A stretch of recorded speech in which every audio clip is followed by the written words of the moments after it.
Hello students, कैसे सारे लोग। उम्मीद करता हूँ बिल्कुल ठीक होगे। मैं मनीष आप सब लोग का वेलकम करता हूँ अपने यूट्यूब चैनल HBC हर बच्चे की क्लास में।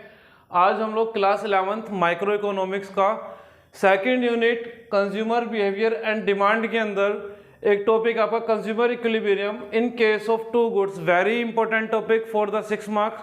थोड़ा ध्यान से देखना क्या कह रहा है इसके अंदर। जिस पैटर्न में बता रहा हूँ बच्चे, अगर आप लोग इस पैटर्न को फॉलो कर लिए आपके 6 नंबर कंफर्म है। अगर आपका पेपर में क्वेश्चन आएगा 99.99% है, डेफिनेटली आएगा। लिखवा लेना, क्वेश्चन आएगा ही आएगा। तो सबसे पहले भाई इसको स्टार्ट करेंगे हम लोग डेफिनेशन के साथ। तो आपको ये डेफिनेशन के साथ ही स्टार्ट करना है जिस तरीके से मैं कर रहा हूँ। इट रेफर्स, इट किसके लिए बात हो रही है? कंज्यूमर इक्विलिब्रियम के लिए। It refers to the situation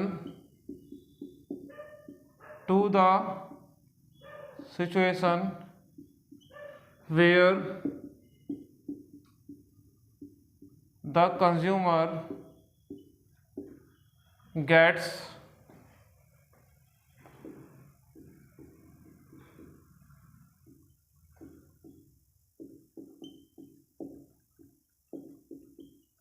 maximum satisfaction, where the consumer gets maximum satisfaction with his or her given budget and given price of the commodity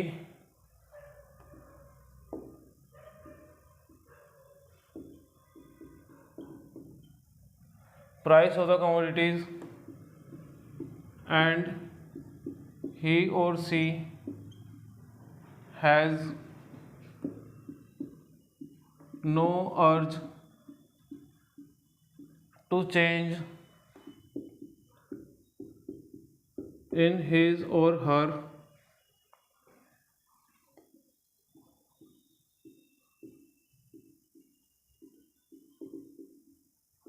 way of consumption.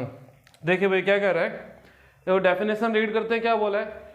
It refers to the situation, एक ऐसी अवस्था, एक ऐसी situation जहां पर where the consumer gets maximum satisfaction, जहां पर किसी भी कंज्यूमर को, जो भी कंज्यूम कर रहा है उसको मैक्सिमम सेटिस्फैक्शन होगी with his or her given budget, यानी कि उसका जितने पैसे हैं, जितना बजट है, जितना इनकम है, उसको उस इनकम से सेटिस्फैक्शन जो कंज्यूम कर रहा है वो गुड से उतना सेटिस्फैक्शन होगी जो कि मैक्सिमम होगा। Maximum satisfaction with his or her given budget and given price of the commodity, यानी कि उसको मार्केट में जो गुड्स परचेज करने जा रहा है उसका प्राइस भी मालूम है, और वो कुछ इस तरीके से कंजम्पशन करेगा कि उसको बाद में कोई भी अर्ज, मतलब आवश्यकता या नीड, जरूरत नहीं पड़ेगी अपने एक्सपेंडिचर को चेंज करने के अंदर। एग्जांपल के तौर पे फोर से, भैया मैं एक चीज बताता हूँ, पिछली क्लास के अंदर जो हम लोग सिंगल गुड कर रहे थे वही डेफिनेशन है, वही कुछ एग्जांपल्स हो जाएंगे, चेंज आएगा हमारा बस एजम्पशन में और कंडीशन के अंदर। तो सपोज करो आपके पास 20 लाख रुपए का बजट और एक कार परचेज करनी है। आप 20 लाख के अंदर बहुत सारी कार देख सकते हो, लेकिन सपोज करो आपको कोई ऐसी गाड़ी चाहिए जो फैमिली कार भी हो, यानी कि उसके अंदर घर के अंदर आपके 5 से 6 फैमिली मेंबर्स हैं वो सारे आ जाएं और गाड़ी अच्छी भी हो। तो आपने कोई ऐसी चीज़ परचेज कर ली जिससे आपकी सेटिस्फैक्शन मैक्सिमम हो जाती है, अपने बजट के अंदर ही उसको परचेज किया है, तो आप बोलोगे कंज्यूमर किस में आ गया? सेटिस्फैक्शन के अंदर आ गया है। तो सिंपल सा टर्म है, सेटिस्फैक्शन जहां मैक्सिमम होगी वहीं पर कंज्यूमर क्या होगा? इक्विलिब्रियम में आएगा, यानी कि उसको अब अपने कंजम्पशन एक्सपेंडिचर को चेंज करने की नीड नहीं होगी, यानी कि उसको अब दिमाग लगाना पड़ेगा, या उसके पास सोचने का ये नहीं होगा कि भैया मैं कुछ और ले लेता मुझे ज़्यादा अच्छा हो जाता, या मैं वैसे खर्च करता मुझे वैसा हो जाता। जो भी उसने खर्च किया है वो बेस्ट ऑल्टरनेटिव है उसके लिए, उसके अलावा उसके पास दूसरा कोई बेस्ट ऑप्शन था ही नहीं और ना होने वाला है। तो उस कंडीशन को हम लोग बोलते हैं कंज्यूमर इक्विलिब्रियम। तो ये तो हो गई बात डेफिनेशन की। अब हम लोग करते हैं इसके कुछ एजम्पशंस हैं।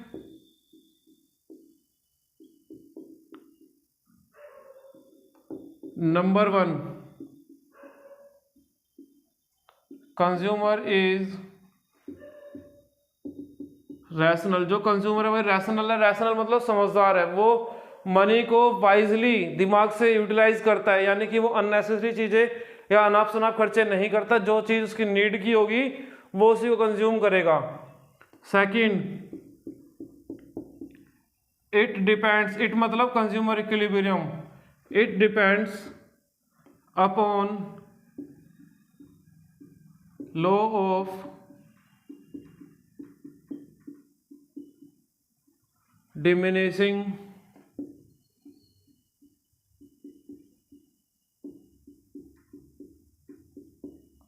मार्जिनल यूटिलिटी, एलडीएमयू के ऊपर डिपेंड करता है, यानी कि LDMU law of diminishing marginal utility आप लोगों ने पिछली वीडियो के अंदर देखा था, जिसके अंदर कोई भी कंज्यूमर ज़्यादा कंजम्पशन करता है किसी भी गुड की यूनिट्स का, तो उससे मिलने वाली जो सेटिस्फेक्शन है, यानी कि जो मार्जिनल यूटिलिटी पहले फॉल होती है, फिर जीरो होती है, फिर नेगेटिव हो जाती है, वही था हमारा एलडीएमयू। नेक्स्ट है price of the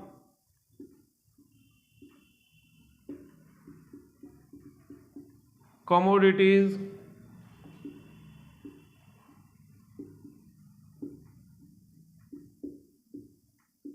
remains constant, जो गुड्स हैं उनका प्राइस गिवन होगा और कांस्टेंट रहेगा, ठीक है।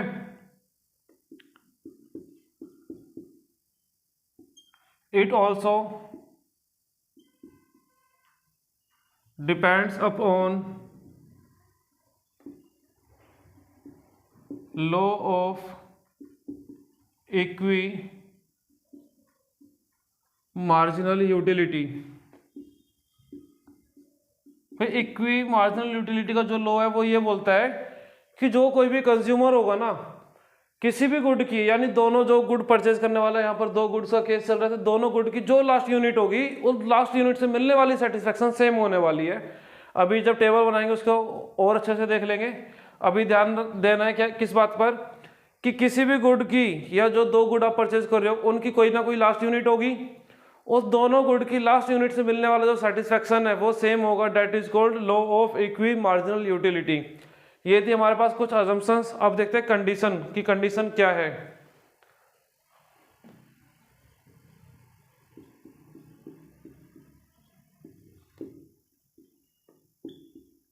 एम यू एक्स अपॉन में M you X upon P X equal to में एम यू वाई अपॉन में पी वाई। अब यहां पर इन वर्ड्स के मतलब क्या है जरा वो देख लेते हैं। एम यू एक्स का मतलब है मार्जिनल यूटिलिटी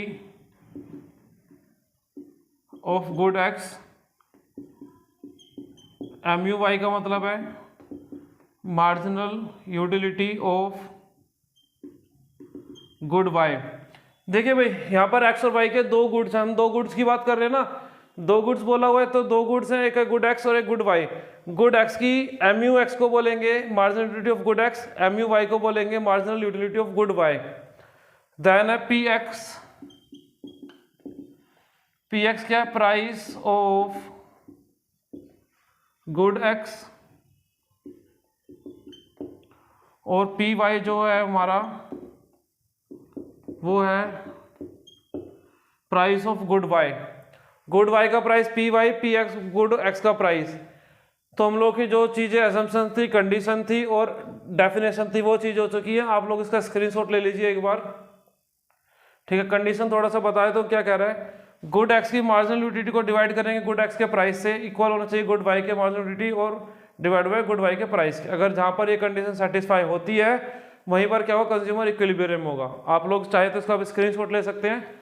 अब इस पूरे को समझने के लिए एक न्यूमेरिकल एग्जांपल कंसीडर करेंगे। चलिए भाई इसको मैं रफ कर देता हूं।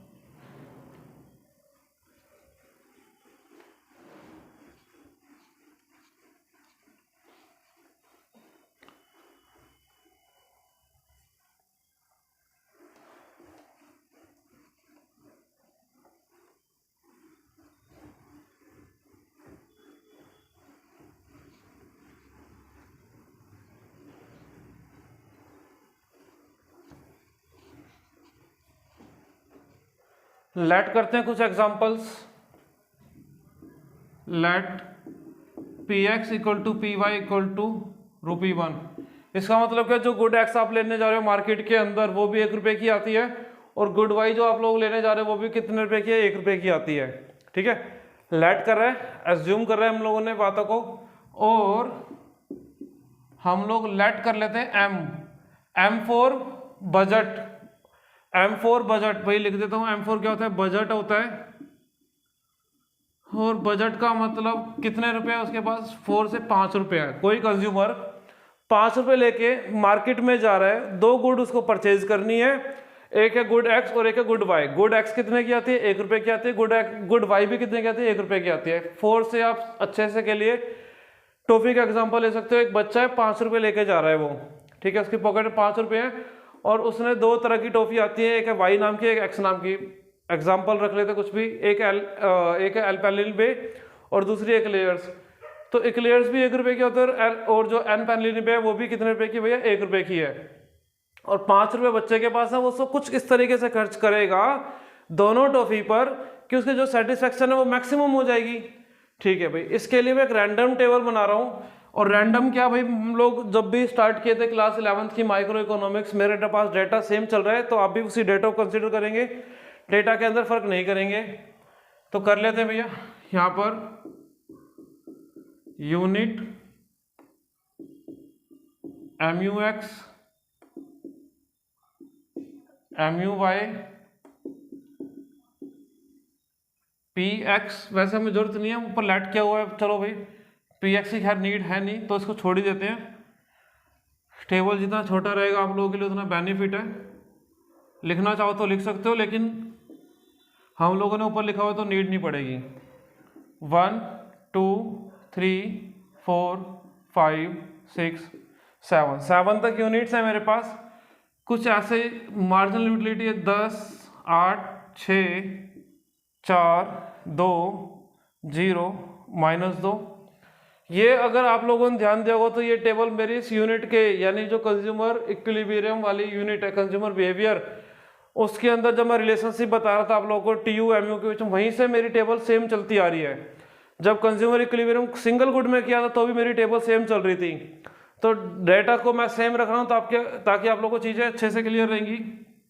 इसमें थोड़ा सा एक काम कर लेते हैं, चेंज कर लेते हैं। ये 8 से स्टार्ट हो जाती है, यानी कि जो गुड वाई है उसकी पहली यूनिट से कितना सेटिस्फेक्शन मिलेगा, 8 के बराबर।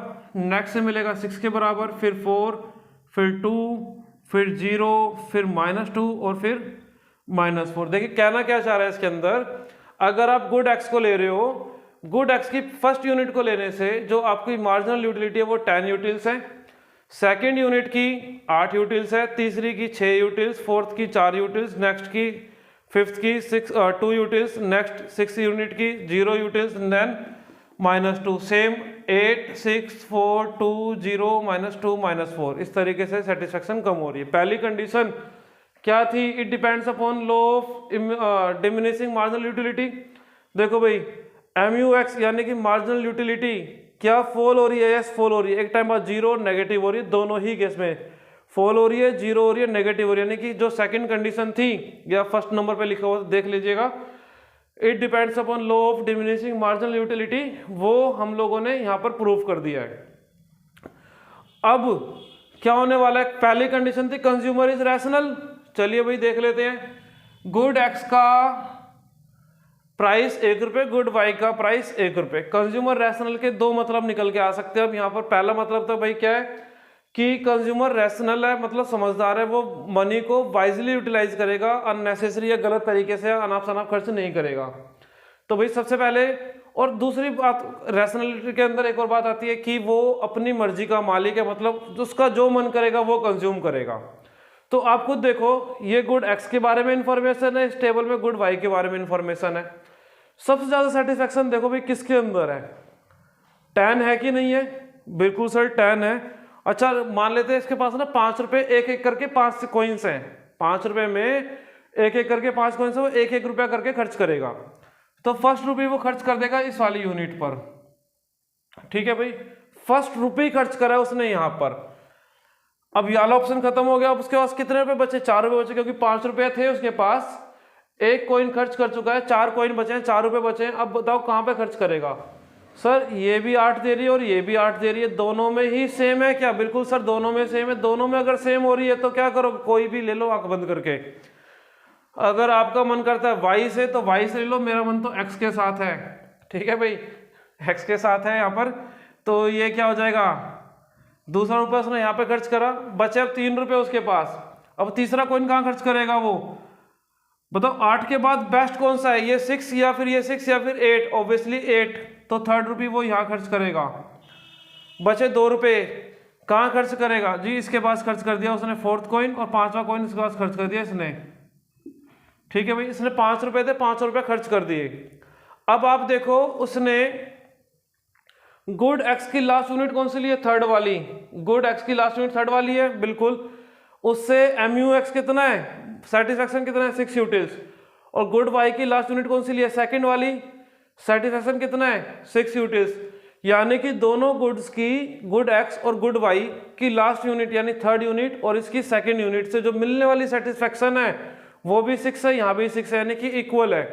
तो जो हमारी तीसरी कंडीशन थी, it also depends on law of equi marginal utility, वो यहाँ पर ये बताता है कि दोनों गुड की लास्ट यूनिट से मिलने वाला सेटिस्फैक्शन सेम होगा, जो बात यहाँ पर प्रूफ हो जाती है।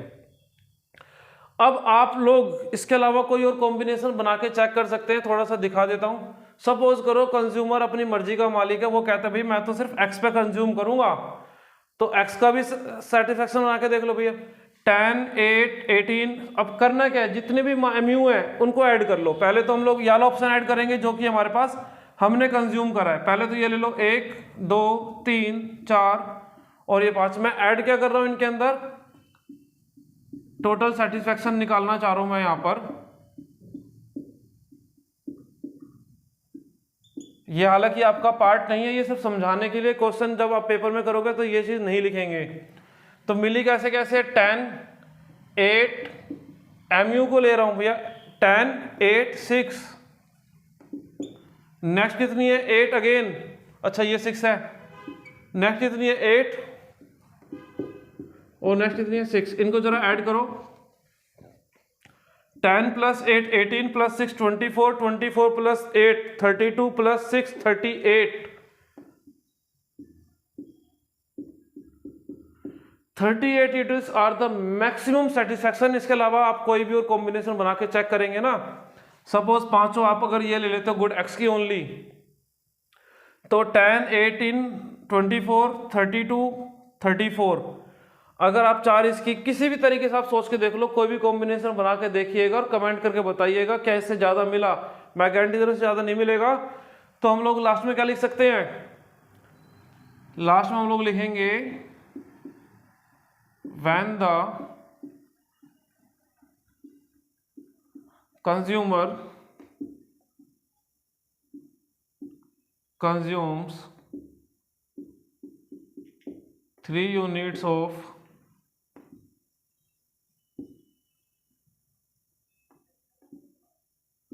good X and 2 units of good Y, then he और C कुछ भी लिख सकते हो, he will be in the situation of equilibrium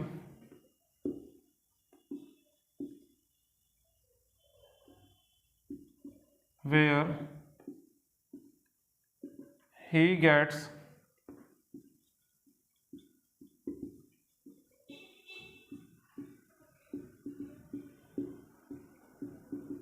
maximum satisfaction, that is 38 utils. भाई इसके साथ क्या होता है, हमारा जो टॉपिक था कंज्यूमर इक्विलिब्रियम टू गुड से केस में क्लियर हो जाता है। आप चाहे तो उसका स्क्रीनशॉट ले सकते हैं, ठीक है भाई। अच्छा एक और इक्वेशन होती है, ठीक है, वो इक्वेशन आपकी खैर ग्रेजुएशन के अंदर है, होने को यहाँ पर भी सेटिस्फाई होती है, लेकिन आपके 12th 11th क्लास के लिए इतना सफिशियंट है, मोर देन सफिशियंट है। आप लोग पेपर के अंदर 6 नंबर का क्वेश्चन इसी फॉर्म के अंदर अटेम्प्ट करके आएंगे। आप कहीं भी भारत के किसी भी राज्य के किसी भी स्कूल में पढ़ाई कर रहे हो, एक भी नंबर नहीं कटेगा। कंडीशन की क्या करना है आपने, पहला काम डेफिनेशन, अजम्पशन, कंडीशन, ये टेबल और ये लास्ट में लाइन लिख कर आओगे, पूरे 6 नंबर आपके गारंटी के साथ। और भाई आज के लिए हम लोग इस वीडियो में इतना ही रखते हैं, बाकी मिलते हैं नेक्स्ट वीडियो के अंदर न्यू टॉपिक के साथ। चलिए बाय बाय, टेक केयर, मिलते हैं नेक्स्ट वीडियो में।